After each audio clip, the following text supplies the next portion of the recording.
Love it. I like that.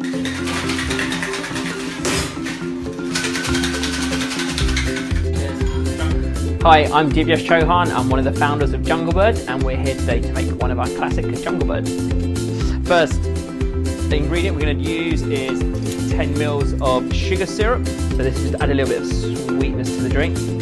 To sour the drink, we use some lime juice. We use 15 mils here. Use freshly squeezed pineapple juice, and we use 40 mils.